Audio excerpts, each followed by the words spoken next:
morning. On vacation week, so. Well, I'm Stephanie Checkley, and I live in Minnesota. And I want to thank Kim Bowman for asking me to speak at your team meeting this morning. I met Kim at the most recent Glover U conference, I believe, in Phoenix. Is Kim there right now? Yeah, she is. Yeah, I was in Phoenix. Okay, is that right, Kim? We met at the Glover U conference in Phoenix. Yes. Yeah, okay. All right. That's really good.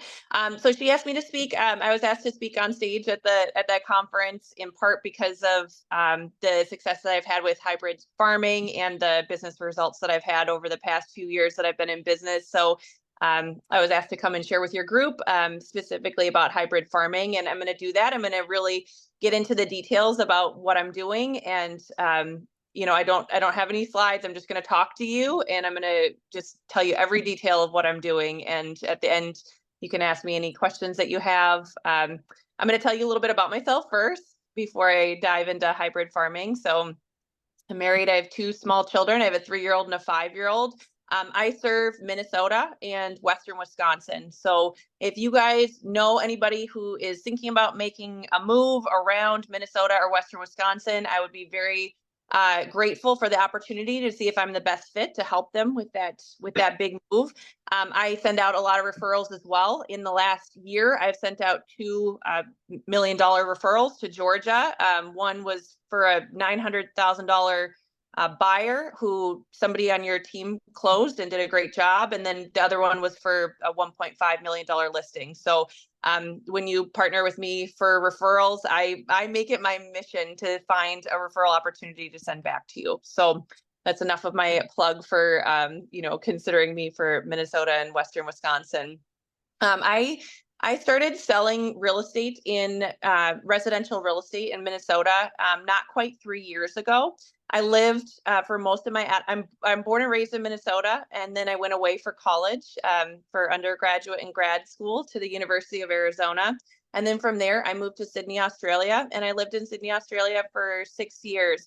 And I met my husband there. He's not Aussie, he's actually English. And we had a great life in Australia. And then we moved back to Minnesota about 5 years ago. And I actually sold real estate in Sydney, Australia. It's a really different, real estate climate out there. At that time, the median home price was $1 million, and in Minnesota, where I live, it's about 400,000, and they don't have buyer's agents out there. So it's a really different thing. And I worked for one of the largest property developers in the world. And then we moved back to Minnesota about 5 years ago. So why am I telling you this about Australia? Well, it just really to kind of demonstrate that I had spent all of my adult life away from Minnesota. And when I moved back, I was kind of starting from scratch. So I didn't have a sphere, so to speak. So the business results that I've got have been the result of the work that I've put in the last almost 3 years of selling residential real estate in Minnesota. So my first year, I sold 14 units.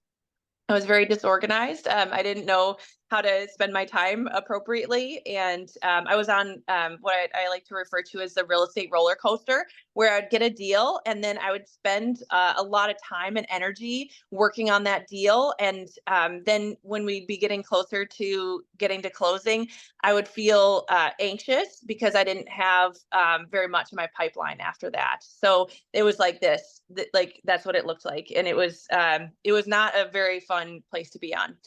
So then I actually got a real estate coach and started taking their suggestions. And then that second year, I sold 38 units and I doubled my GCI.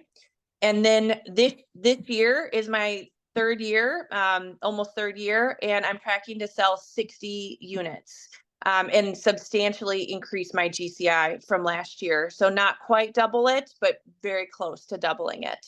And hybrid farming is my number one source of business. So, I told you my numbers, not to brag, but really just to demonstrate hybrid farming works. It is a really, really awesome way to generate business. So I'm going to tell you all about hybrid farming, and I'm going to take you through everything that I do with hybrid farming. So I do some traditional stuff. So when I have a listing, for example, I will do just listed and just sold postcards, and sometimes I might do under contract postcards. And I, even if there was a sale that I was not involved in, I can still say, "Hey, this just sold." And if I don't have another listing, I'm not taking credit for that listing, but I can send out just sold postcards, or I can make phone calls and talk about, the fact that something just sold. And if I've represented the buyer, in my area, in my farm, then I also will talk about that sale and market that sale. I chose my farm just based on where I live. They have all sorts of like formulas and ways that you can do that and ways to calculate the turnover and stuff. And I didn't do any of that. I just literally thought, okay, well, I live here. This is a really great area. I can get to know the people here. So that's what I'm going to do. Not everybody has their farm where they live, but I just chose to do it that way. And I'm really glad I did. It's worked out really well for me.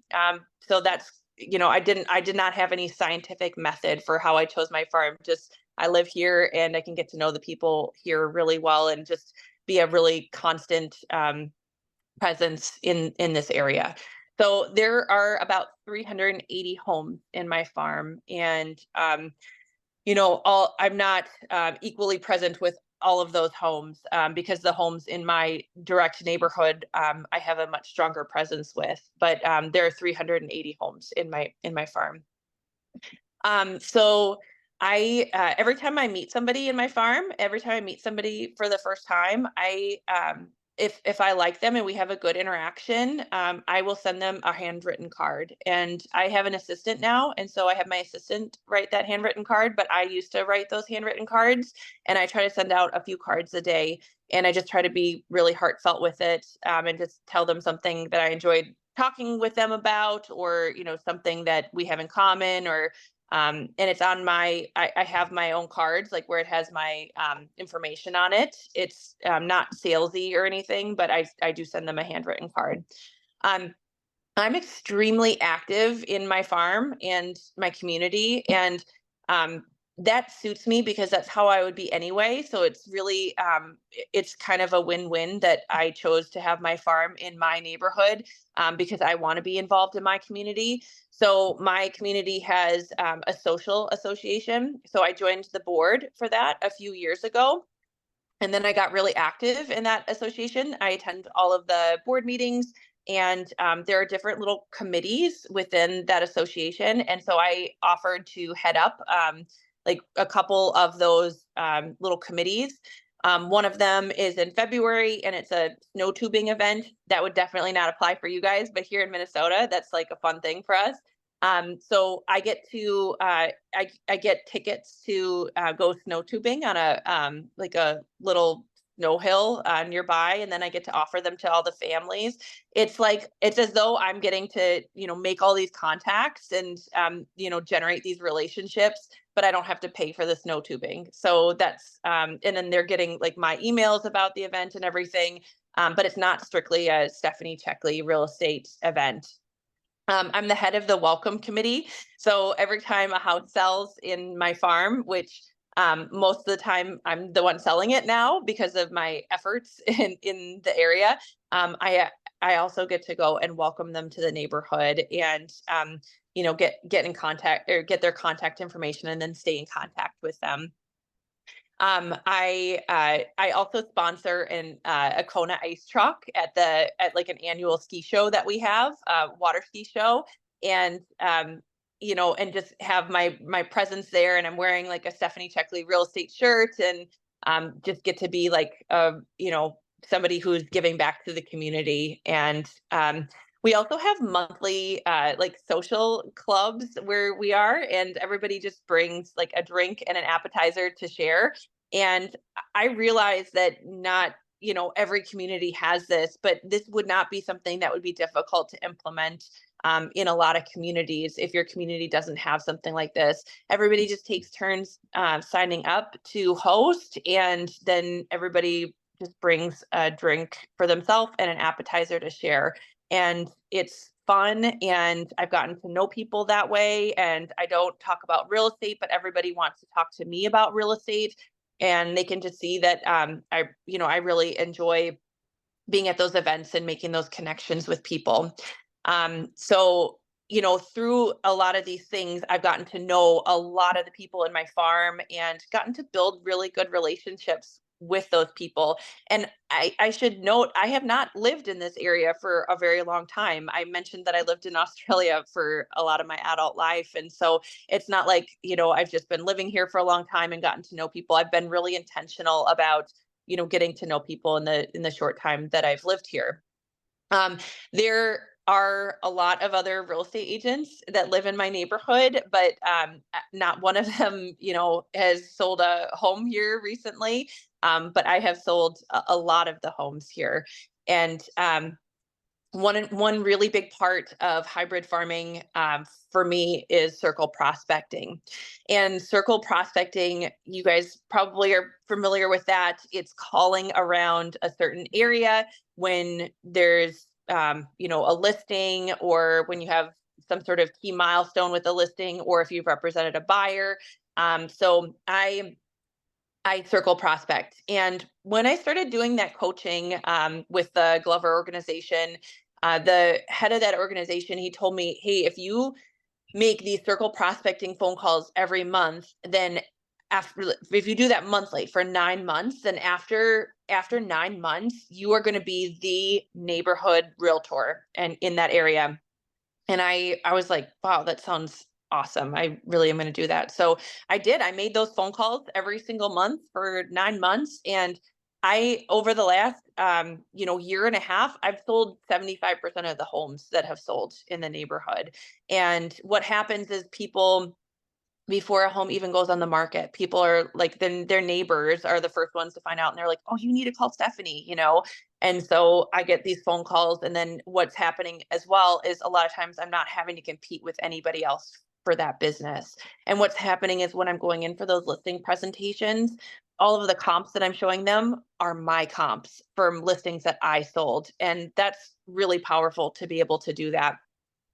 So the circle prospecting phone calls, I used to use RedX for that service, and now I use Mojo Dialer. I think I'm just told that the information is a little bit more up to date with that. And I've just recently started using them, so TBD on that.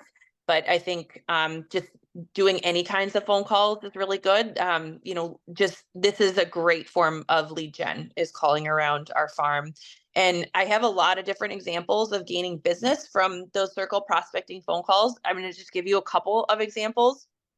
A couple of years ago, I had gotten a listing. This was like when I first started hybrid farming, and I saw like a dumpster in the front driveway, and I just screeched to a halt, because every time I see a dumpster in the front driveway, I stop, and I try to get and go and talk to him, and just immediately door knock him. And I got the listing. For the house at the dumpster. And so then I started doing my circle prospecting phone calls and just saying, hey, it's Realtor Stephanie Checkley. I just wanted to let you know I'm listing a home over here in the neighborhood. It's, at this address. It's a 4-bedroom, 3-bathroom. We're going to list at 510. I'm just wondering, do you have any family or friends who are thinking about making a move? And one of those phone calls, he said, he actually told me, oh, we've got a realtor relationship. So, thanks for the call. But then what happened is that even though he told me he had a relationship, his wife, when a neighbor was looking to then list their home, his wife mentioned me. And so I got the interview to list that other home in the farm. And I got that listing. And then I got to help them with their purchase as well after I sold their home. And then when it came time for that family who I'd made that phone call to originally, they were going to buy their daughter a home. So I got to help them. I was their only phone call. So, any relationship with another realtor was forgotten at that point. So from one phone call, I got $1.4 million in business, and all of those sold, and it was just within a 6-month time frame. So that's a really great result. And another example I have is that I made a phone call to a stranger, and he goes, "Well, gosh, I've got 3 townhomes to sell." And so I went over to meet with him, and he wasn't ready to sell right away. But 9 months later, I got that first listing and sold it. And then he's just getting ready to sell those other 2 townhomes as well. And most people have a realtor relationship in their life, and they might know many different realtors. I don't even know the statistics of how many that they know. But what I know is that when I'm adding value and being genuine and putting in the work with making those phone calls and just being a constant presence for them, then more times than not, it's me that they're calling. They're not calling somebody else that they may have had a past relationship with. What I also know is that other people are not consistent about staying in touch, but I know that I am. And so I get the opportunity to win their business just by, being consistent with my actions. So I have a lot of stories like that that resulted in sales and things that are in the pipeline. People who, they didn't even want to do anything in our own farm, but they had a sister moving here, or, their mom needed to do something, a lot of stories like that. And circle prospecting around my farm worked. And for me, it's those two go hand in hand, the hybrid farming and the circle prospecting. I cannot just send out postcards and then hope that somebody gives me a call. They might, but I'm not going to have the kinds of results that I'm getting without actually pairing some of the activities I talked about earlier of my hybrid farming with those phone calls. And the other thing I want to talk about, it really goes hand in hand with hybrid farming for me, is open houses. And open houses is how I got started with my real estate business, and it is still my number 2 source of business today. I try to do all my own open houses, and in my farm, it's a non-negotiable that I have to do my own open house, because when I am doing an open house in my farm, a lot of the neighbors are coming, and for them to just be able to see me over and over and see my work ethic, that I'm there. I door knock around my open houses. I don't go crazy with it, but if I'm short on time, I might do 5 houses to the left, 5 houses to the right. If I have a little bit more time, I might print out 25 flyers, just talking about the open house and giving information about the listing. And what I'm saying, if I'm door knocking, is I'm just saying, "Hey, I'm Realtor Stephanie Checkley. I'm the listing agent for your neighbors, for Jan's house, and I just wanted to let you know that there's going to be increased traffic today because I'm having an open house, and I wanted to invite you along as well. You're very welcome. Would love to see you there so you can see what they've done to the house." And I'll just keep it kind of short and sweet like that. If they're friendly to me, then I might try to get their contact information and ask them if they want to be updated about any activity in the neighborhood moving forward, and I'll try to get their phone number and email address. But really, I just want them to see my face and just be very non-threatening, and invite them along, because I know that not only are future listings interviewing me when I'm hosting my own open house, but also they might have a family member or a friend who's thinking about making a move. Um, so when I do my open houses, I I come prepared. So when it's my farm or any open house that I'm doing, I know all of the different parks that are nearby. I know what school district we're in. I know what some good restaurants or walking trails nearby might be. And then I have printed out the sold comps in the area so that I can go through those with the person at the open house. And then I have printed out as well the other active listings, if there are any other active listings in the area. And if I'm the listing agent, I'm there to sell that home. But if for any reason that home is not going to be a fit for the people who are there, I'll ask some questions to try to uncover that. So I'll ask them really non-threatening questions. I have a very relaxed demeanor at open houses, and I'll ask things like, have you been on the hunt for long? And have you written offers? And how many offers have you written? And by asking them if they've written offers, that's a relaxed and non-threatening way to ask them if they're working with an agent, instead of saying, are you working with somebody? Because that can be like just really off-putting, and people tend to just say like, oh yeah, I'm working with somebody. So I just say, have you written offers? And if they say no, I haven't written offers, then I might continue to sort of feel it out to see if they are needing a real estate agent to help them with their home search. And if they say, yeah, I've written offers, then I can reasonably assume that they're probably working with a real estate agent, and I'll answer any questions they have about the home. And then I ask them how that home compares to other homes that they've seen. And if it isn't a fit, then I will be prepared to show them the other homes that, that I have printouts for. And I always have buyer representation and agency in my car with me. I have little buyer packets that are in my car at all times. So if I meet somebody at an open house, I try to save time after the open house so that we can go and I can show them that other home that might be on the market, um, and go and take them to see it right then and there. And we have signed paperwork on a sidewalk. We've signed it sitting in a car, because in Minnesota it's pretty cold in the winter time. We've signed it, on the kitchen counter in the home that we go to. So I am prepared to do that. And I am almost always able to pick up a buyer from a listing that I have as well. And that buyer might not even end up buying something in my farm, but it's a way that I'm generating additional business as well. So um, because I chose to farm my neighborhood, I show my face in the neighborhood really frequently. I am walking and biking regularly. I stop to speak with people. I just am genuinely interested in. Sorry, I got another call.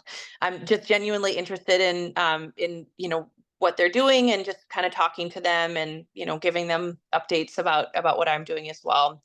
And then this is one of the biggest things that I do that makes a really big difference for hybrid farming. So I love holding events. I do client events, and I invite people from my farm. So I'm going to tell you all of the events that I do. I have a movie theater event, and this is above and beyond the events that are associated with my social, association, like the board involvement that I have in my area.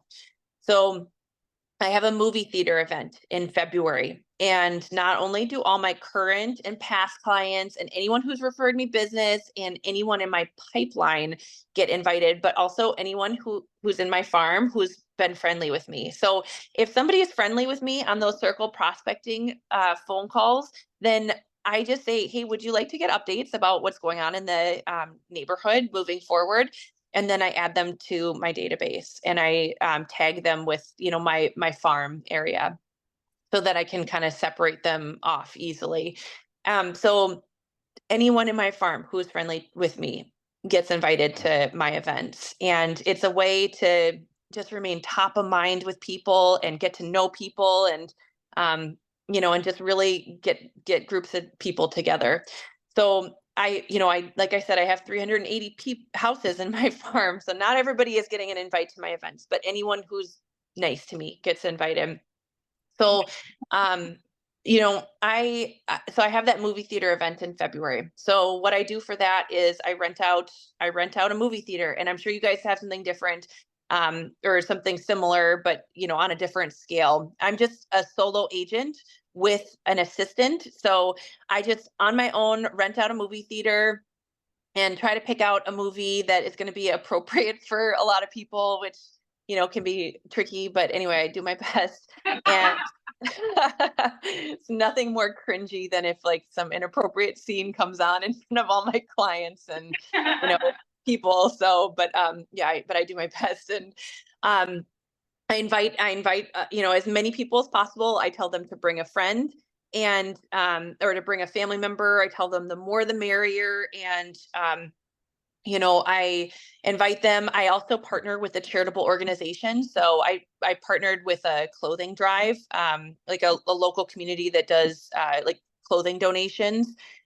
So I tell them, hey, I'm having this movie theater event, free popcorn and soda, free movie, and also please bring any new or gently used clothing so that we can donate that and make a contribution to this charitable organization. So everybody comes, they bring their clothing, they, line up for their popcorn and soda. And I have raffles. And, you might be thinking, like, gosh, that sounds really expensive.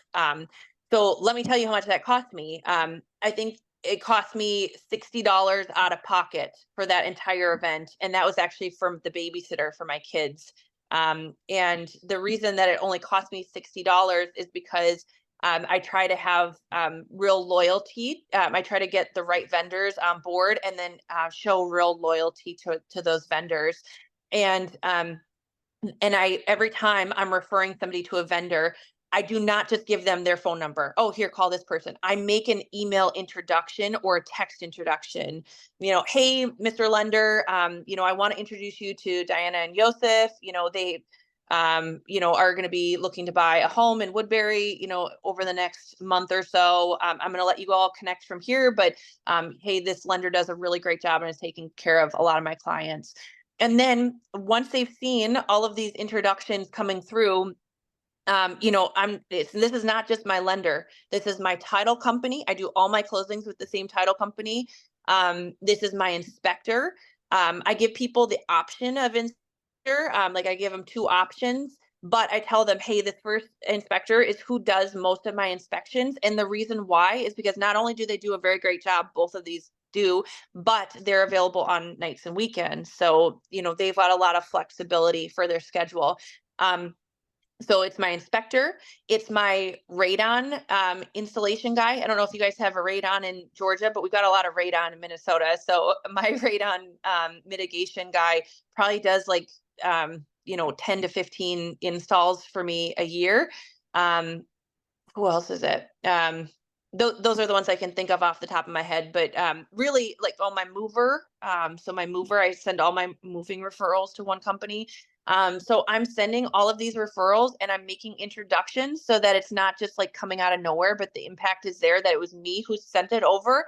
So then when it comes time for my events, what I can do is approach them and say, hey, I would love it if you could sponsor the food for this event. Are you willing to do that? And they say yes. Or, hey, I would love it if you would sponsor a gift card for my event. And they say yes. So the entire cost of this event was paid for by my vendors.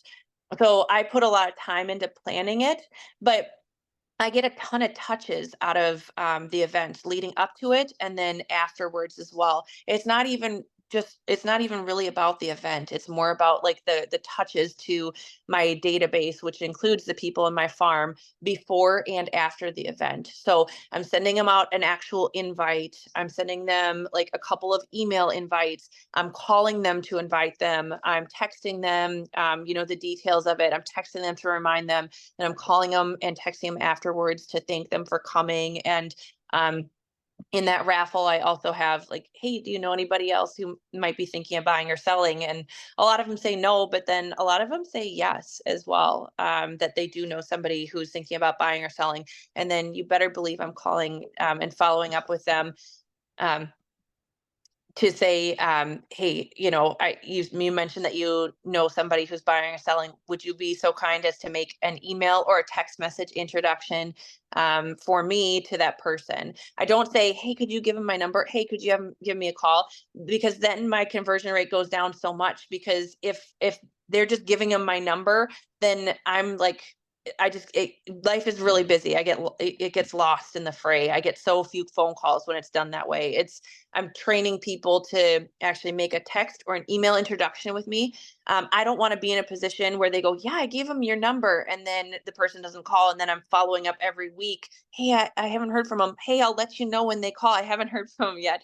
And then it just gets to be like this, me in a position of pestering them, which I don't want to be in that position. So, um, and I let people know that, hey, if like at the beginning of the movie theater event, I actually recorded a video and got the movie theater guy to play it on screen, so we were all watching, like, previews, and then all of a sudden my face came up and I was like, so you've been invited to a movie theater event with realtor Stephanie Checkley, and I like went through this little like minute and a half long video, and it was really fun. Like everybody started clapping, and it was unexpected, and it was really fun and funny. And I let them know, hey, if you have somebody in your life, I would love an email or text message introduction. And then when people do introduce me to somebody, and this happens a lot with my farming, where they're like, yeah, my sister's moving here. Oh, my daughter. Oh, my mom. Um, then what I do is immediately when they have made that introduction, I follow up with a gift card. I follow up with a thank you card. And it does not matter. I want to reward the behavior, not the outcome. So when they have made that introduction for me, then I'm immediately sending them some sort of thank you. And that thank you might be a little bit different based on, who it is, and how old they are. And what I've started doing recently is I want to support my local community. So there's a really nice restaurant locally here that people go to for a special occasion. It's called Lake Elmo Inn. So I approached Lake Elmo Inn and I said, hey, I would love to be able to start sending my thank yous, from you guys so I can support you in your local business. And would you be comfortable to keep my credit card information on file? And then I will actually send a thank you card and say to the person, hey, please go enjoy a meal at Lake Elmo Inn, $75 on me or something. I'm just using that as an example. And then what happens actually is a lot of times people don't actually use those gift cards for some reason. So I haven't paid the money for it, but I've supported my local restaurant, and people have still gotten a nice thank you gift from me, even if they choose not to use it. So I didn't actually have to spend the money sometimes because they don't actually reimburse it. So that's something that I've started doing recently, and I will let you know how that goes next time I see you guys. So my movie theater event is one event that I do. I am doing a pickleball mixer at the end of June. I played pickleball twice in my life, so I will also let you know how this goes. But I know a lot of people who are actually very good pickleball players, and my farm recently had pickleball tennis courts converted into pickleball courts. And I had a number of people say like, "Oh, we should go play, that'd be super fun."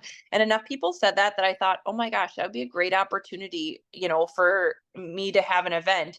So what we did was we're gonna do it on a Sunday.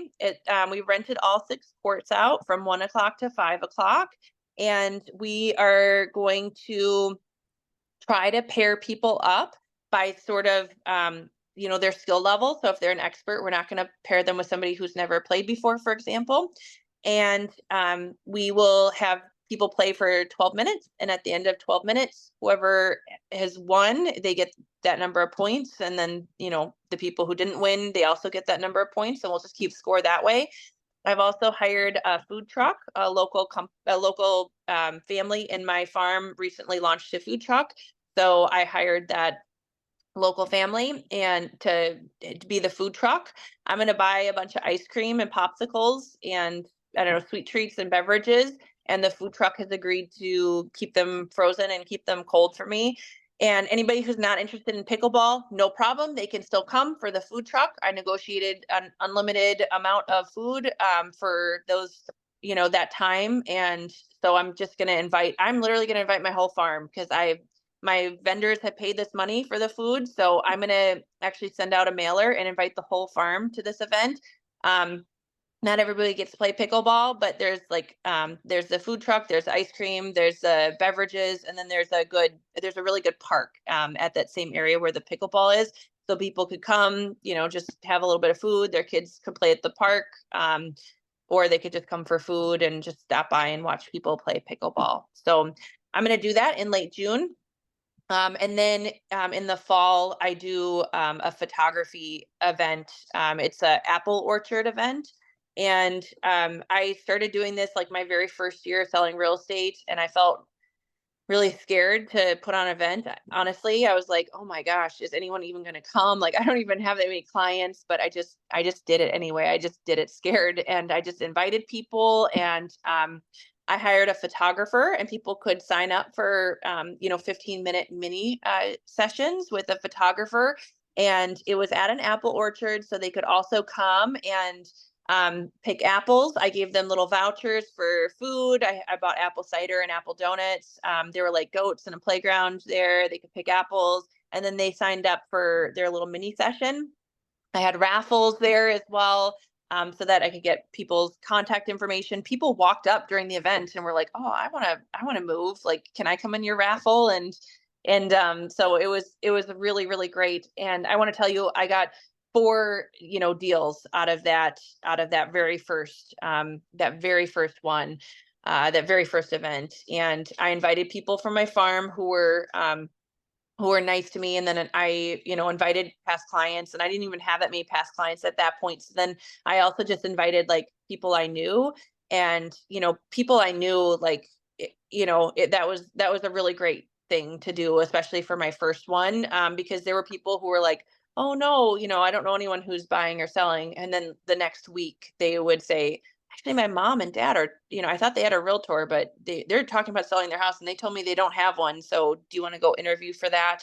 So I got four deals out of that first one, and it again only cost me maybe like $150 for that first one, because I did have vendors that offset the cost of that for me. So it was time very well spent, and money very well spent. So those are the major things that I do for hybrid farming. You can see that I really combine that with some other things like circle prospecting, and then open houses as well. And it's been just a real game changer for my business. And it's great to be in a position where, now instead of me making those calls every month, those calls are coming in to me for those opportunities, not even just in my farm, but across all of the areas that I service. So I think I have done enough talking. So if anybody has any questions, I want to open it up for questions at this point. That was awesome. Thank you. I'm like, now I can take a breath. I've been holding my breath the whole time. Do I have any questions? Yeah, Stephanie, I've got one.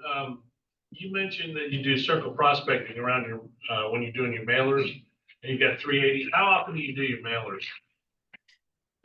So I try to send out a mailer once a month.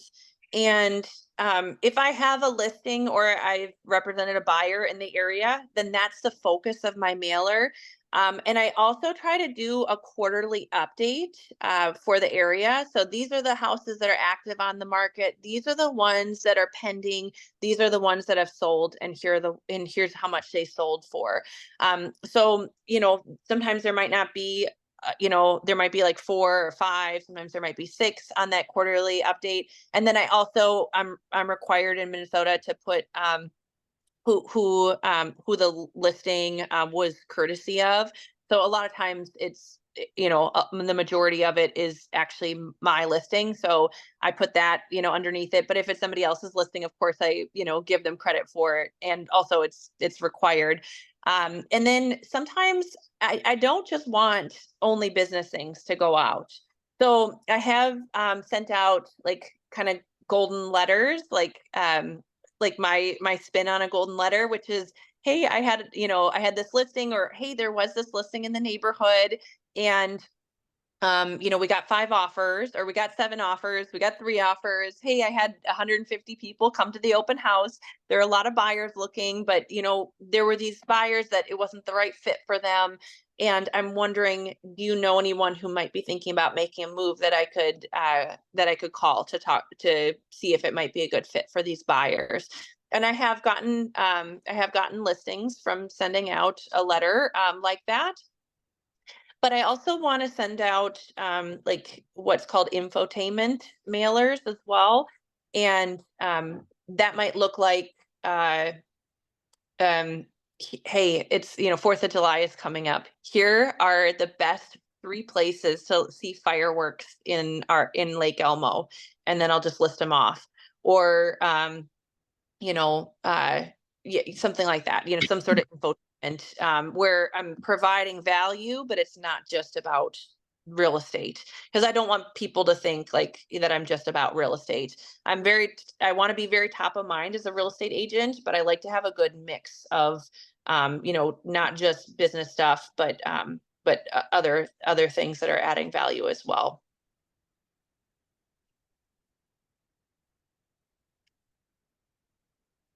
Any other questions?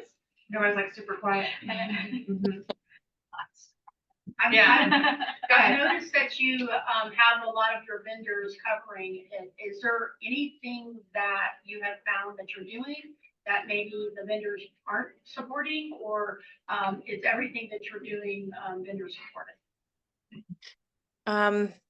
Including the mailers. Are the mailers vendor supported as well?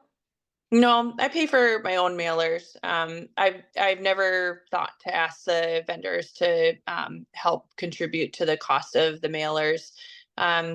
No, my events are vendor sponsored, and then I cover my marketing costs. So Thank you. Do you actually do the stamp and envelope for your mailers, or do you use a company that does that for you? So there's the way that we can make our postcards is through this online, or we can make our flyers and our marketing materials through an online service called Lucid Press. And then they have some sort of partnership where you can just click on a button that says order prints, and then it'll break it down by street or by radius. Like you can make a little radius around an area. So I have my list of my farm area in there, and it it is not cheap. Like it ends up being like about $1 a postcard, including stamps and then mailing it out and stuff. So I will sometimes use that, but I will sometimes also have my assistant just print out the labels, because we can do that from our MLS and then just hand stamp them and send them out like that. And that tends to be a lot less expensive, but also, there's only so much that she can do. So I do both. I would say I'm more often just use the service where it sends it all out. That's very, very quick. And it's also the much more expensive option. And what did you say that website was called? Lucid Press. Ours is called, Lucid Press. You guys probably have something similar where you go and you make all your marketing materials, and it pulls in the pictures from, the MLS listing, and, you can put in the description and everything. So I use that to make my flyers. I use that to make like a little flyer for an open house, so that I have something to hand out when I'm like door knocking around, my listing. And then I use that for my postcards as well. Anybody else? No? Awesome. Stephanie, that was awesome. That was a lot of information. That was amazing. Thank you so much. Yeah, it's great to be here. Thanks for asking me to come and share. I know you're on that camera, I think. So yeah, so I'm Dara. Nice to meet you. Kim's sitting over here. So thanks again, and I'm sure we'll have you back. Yeah. Great presentation at the Glover thing. So as you grow your business, I'm sure we'll keep track with you. So that's awesome. Okay. Nice to meet you guys. You have a great day. Thanks, you too. Bye-bye. Bye. All right.